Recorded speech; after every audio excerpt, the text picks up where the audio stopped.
Bismillahirrahmanirrahim. Assalamualaikum warahmatullahi wabarakatuh. Selamat pagi saudara sekalian, mahasiswa program studi ilmu hukum pada perkuliahan mata kuliah Hukum Tata Negara. Pada pertemuan kali ini kita akan membahas lingkup kajian hukum tata negara. Tentunya pada pertemuan-pertemuan awal ini kita akan bersama-sama mengkaji, kita akan bersama-sama membahas masih bicara yang mendasar tentang materi yang sebenarnya sudah saudara sekalian pelajari pada mata kuliah sebelumnya di semester 1 maupun semester 2. Pada mata kuliah yang disajikan di semester 1, saudara sekalian sudah dikenalkan dengan materi yang saudara pelajari pada mata kuliah pengantar ilmu hukum. Di semester 2 juga saudara sekalian sudah mempelajari mata kuliah pengantar hukum Indonesia, termasuk tentunya mata kuliah ilmu negara. Maka pada semester 3 ini, saudara sekarang kuliah hukum tata negara, materi-materi yang tentunya nanti akan kita bahas, akan kita diskusikan lebih lanjut. Secara umum itu sebenarnya sudah dikenalkan di pengantar ilmu hukum maupun pengantar hukum tata negara. Terkait dengan mata kuliah hukum tata negara, tentunya saudara sudah dikenalkan bahwa kalau dilihat dari macam-macam atau jenis-jenis atau pembagian hukum, saudara sudah dikenalkan di mata kuliah pengantar ilmu hukum, jenis-jenis atau pembagian hukum tentunya dilihat dari berbagai aspek.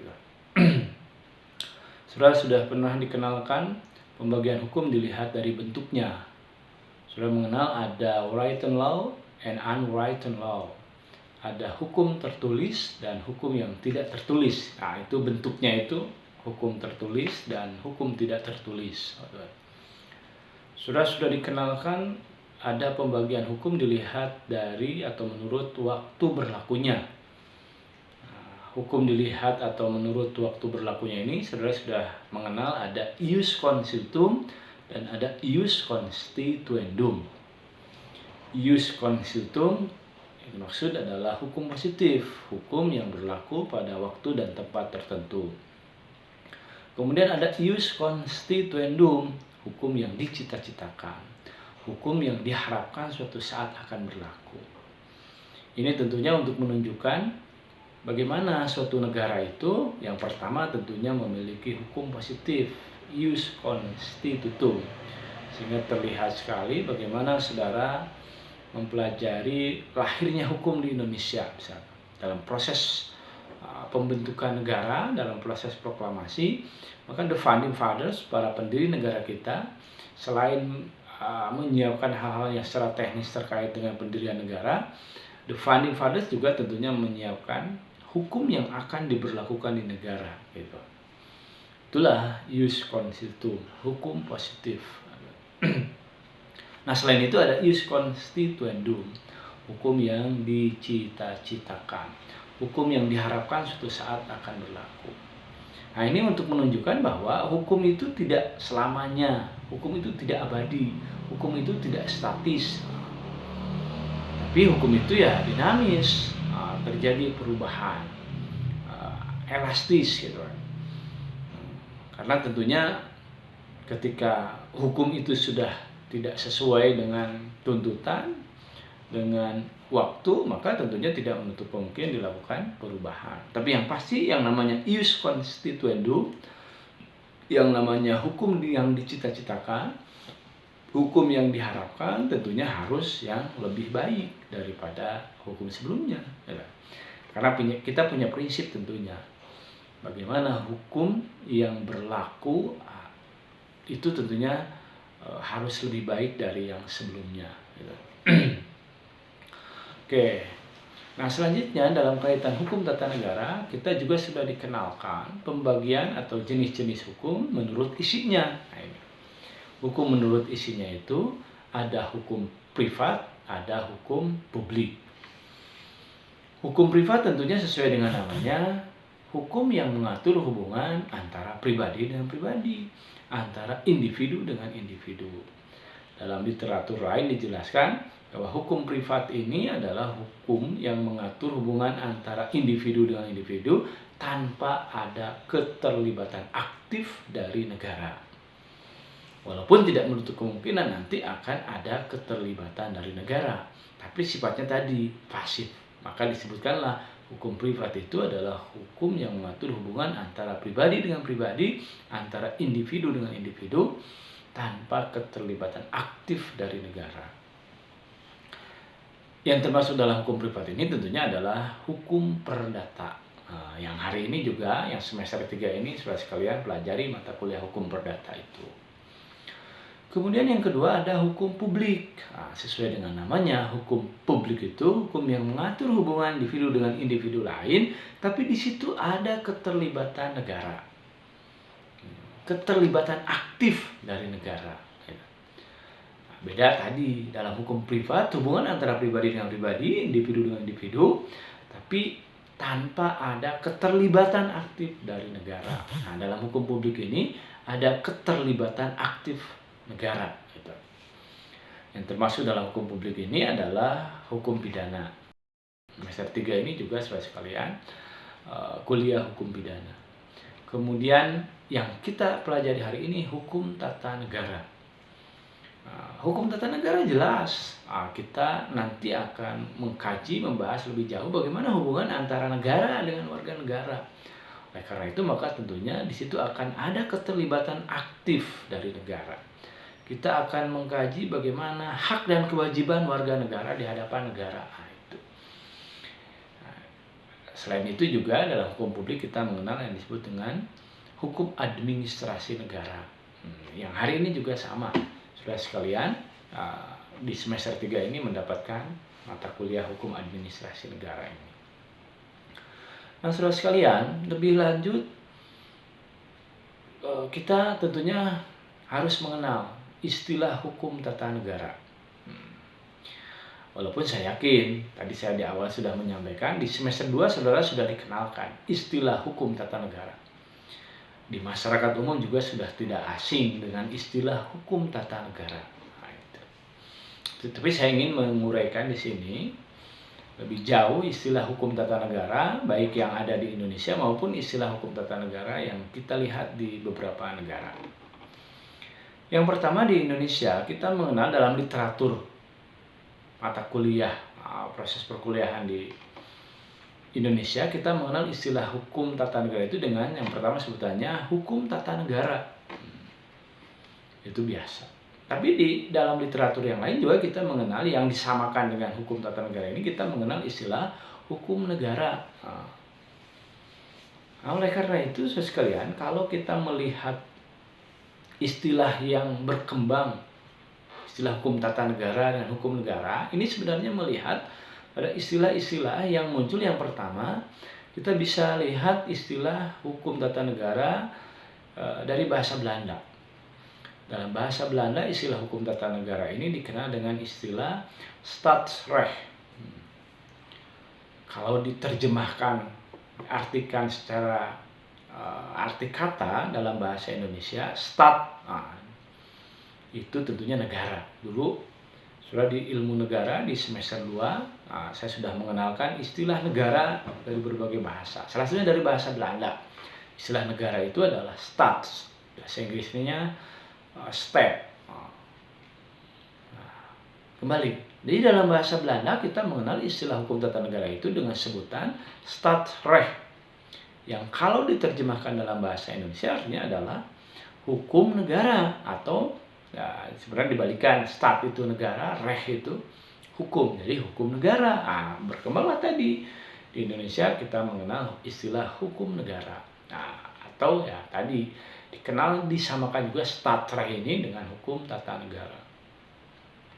Kemudian kita mengenal istilah hukum tata negara yang berlaku atau yang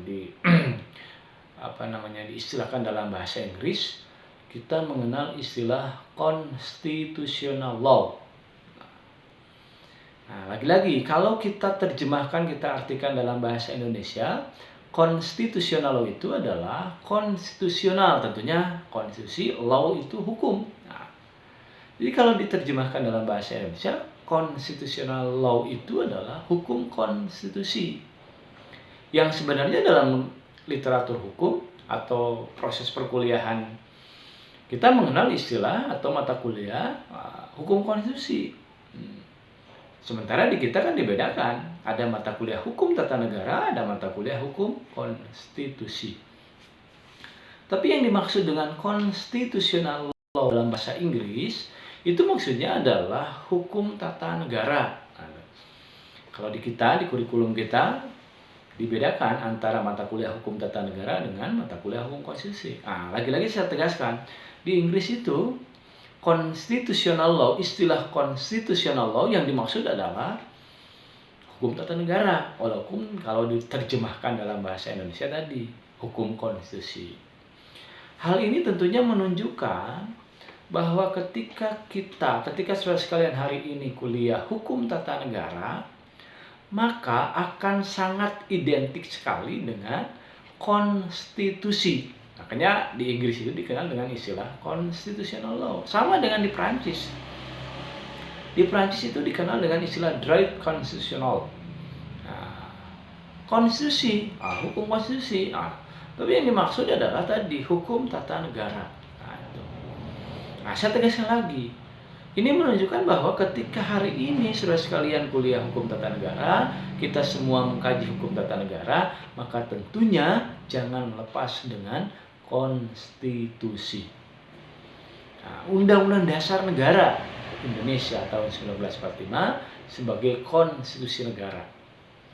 Maka saya sudah sampaikan dari sejak pertemuan awal ketika kemarin saya sampaikan RPS dalam mata kuliah hukum tata negara ini, saudara kuliah hukum perdata, maka saya yakin dosen saudara sekalian dalam mata kuliah hukum perdata itu akan mewajibkan referensinya yang tercantum atau merujuk pada BW, Burgerlijk Wetboek, Kitab Undang-Undang Hukum Perdata. Demikian juga saudara kuliah hukum pidana, maka dosen hukum pidana saudara sekalian akan mewajibkan saudara sekalian untuk merefer, untuk merujuk, untuk mengkaji, untuk menguasai bahkan WVS, Wetboek van Strafrecht, Kitab Undang-Undang Hukum Pidana. Hari ini saudara sekalian kuliah hukum tata negara, maka tentunya saya ingatkan dari sekarang, saudara harus banyak mempelajari, mengkaji, bahkan saya berharap saudara menguasai pasal-pasal yang tercantum dalam Undang-Undang Dasar. Karena tadi, hukum tata negara itu sangat identik dengan Undang-Undang Dasar. Gitu. Walaupun sebenarnya Undang-Undang Dasar itu sebenarnya ya terkait juga dengan hukum pidana, terkait juga dengan hukum perdata. Kenapa saya sampaikan itu? Sebab saudara sekalian bisa lihat, undang-undang yang terkait dengan keperdataan, misalkan undang-undang asuransi misalkan, undang-undang peradilan agama misalkan, undang-undang yang terkait dengan keperdataan itu dalam konsideran undang-undang itu pasti akan ada landasan pada pasal yang tercantum dalam Undang-Undang Dasar 45 kan gitu.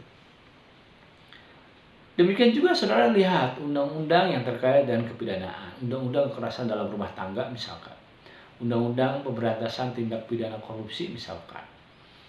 Maka di konsideran itu saudara pasti akan menemukan ada landasan, dia merujuk pada pasal yang tercantum dalam Undang-Undang Dasar 45 kan gitu.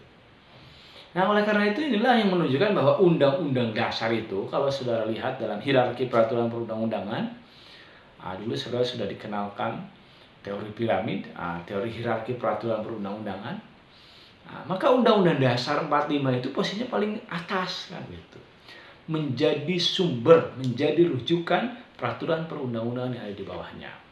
Artinya undang-undang tentang apapun, peraturan pemerintah tentang apapun, peraturan presiden tentang apapun, peraturan daerah tentang apapun itu harus mengacu pada Undang-Undang Dasar gitu. Maka saya tegaskan ini. Apalagi tentunya kalau kita bicara hukum tata negara, maka Undang-Undang Dasar lah yang menjadi rujukan kita. Maka saya berharap saudara sekalian, dulu ketika saya menyampaikan materi dalam mata kuliah ilmu negara, kita sudah sedikit menyinggung tentang konstitusi negara Indonesia.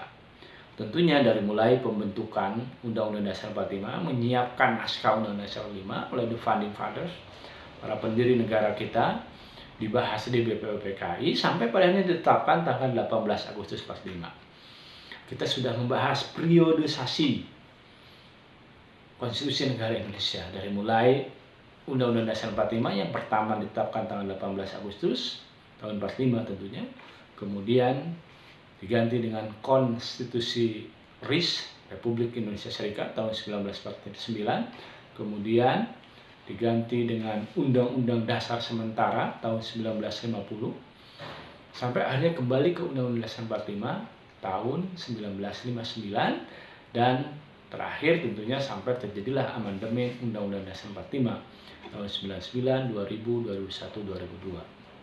Nah, saya harapkan periodisasi Undang-Undang Dasar tersebut sebagai Konstitusi Negara Indonesia sudah harus mengenal hal itu. Bahkan saya katakan tadi, tidak hanya mengenal, tidak hanya mempelajari, tapi saya berharap saudara menguasai pasal-pasal yang tercantum dalam Undang-Undang Dasar. Tentunya yang paling penting, yang paling utama adalah pasca amandemen Undang-Undang Dasar 45, karena itu memang Undang-Undang Dasar 45 yang berlaku sebagai Konstitusi Negara Indonesia.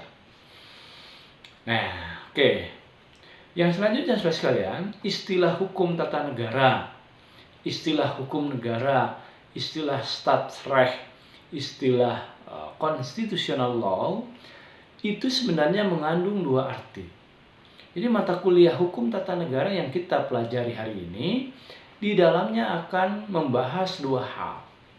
Yang pertama, istilah hukum tata negara yang mengandung arti Staatsrechtswetenschap. Artinya adalah ilmu hukum tata negara. Apa maksudnya Staatsrechtswetenschap? Maksudnya bahwa ketika hari ini kita mempelajari hukum tata negara, maka tentunya di dalamnya kita akan membahas teori-teori ketatanegaraan. Staatsrechtswetenschap, ilmu hukum tata negara.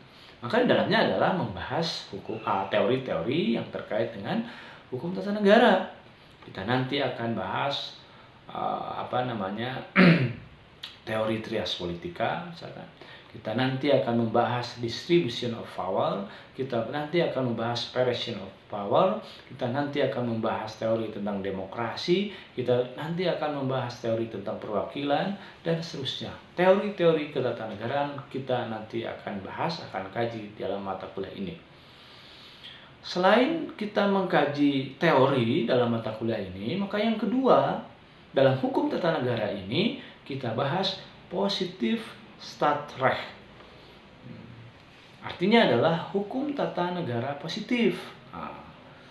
Tentunya yang kita pelajari dalam hukum tata negara yang dalam arti yang kedua ini, positif Staatsrecht, bahwa yang kita kaji, yang kita pelajari itu adalah peraturan perundang-undangan yang berlaku yang terkait dengan hukum tata negara. Ingatlah, titik tekannya adalah positif Staatsrecht, hukum tata negara positif. Artinya kita kaji, kita bahas peraturan perundang-undangan yang berlaku. Dari mulai Undang-Undang Dasar tentunya sampai tadi ke peraturan daerah, provinsi maupun peraturan daerah kabupaten atau kota. Nah, titik-titiknya sekali lagi saya katakan positif Staatsrecht, hukum tata negara positif, hukum yang berlaku. Karena mungkin bisa jadi teman-teman baca buku, teman-teman searching di Google, menemukan satu undang-undang, ternyata undang-undang itu sudah tidak berlaku lagi. Artinya sudah ada undang-undang yang baru. Nah, kalau dalam bahasa usul fikih sudah ada yang menasakh, sudah ada yang menggantikannya.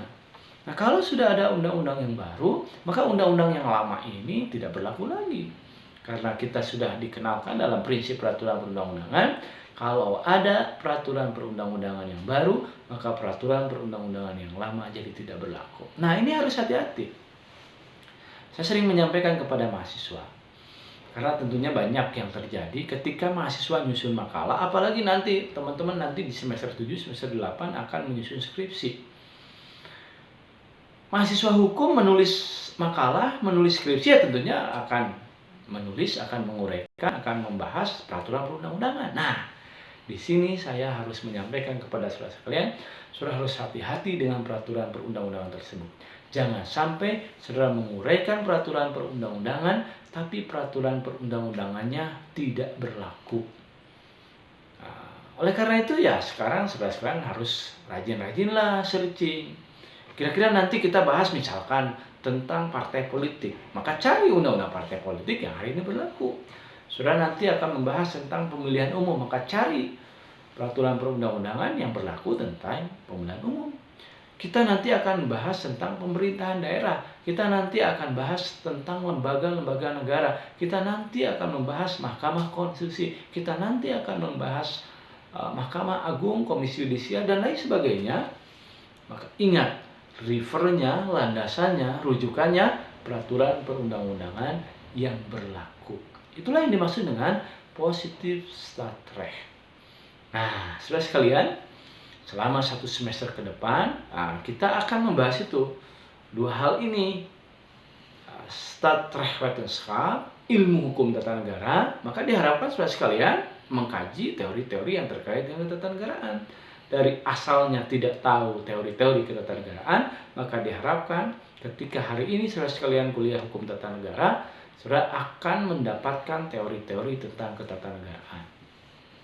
Yang kedua, tentunya sejatinya sebagai mata kuliah hukum tata negara, maka kita akan bicara positif stadrecht, hukum tata negara positif. Maka saudara sekalian, kita semua akan mengkaji peraturan perundang-undangan, hukum positif, hukum yang berlaku, ya tentunya peraturan perundang-undangan.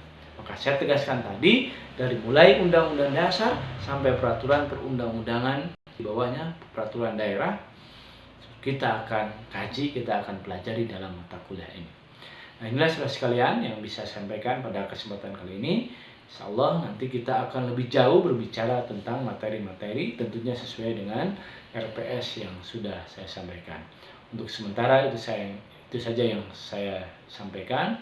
Mudah-mudahan memberikan manfaat bagi kita semua. Terima kasih. Assalamualaikum warahmatullahi wabarakatuh.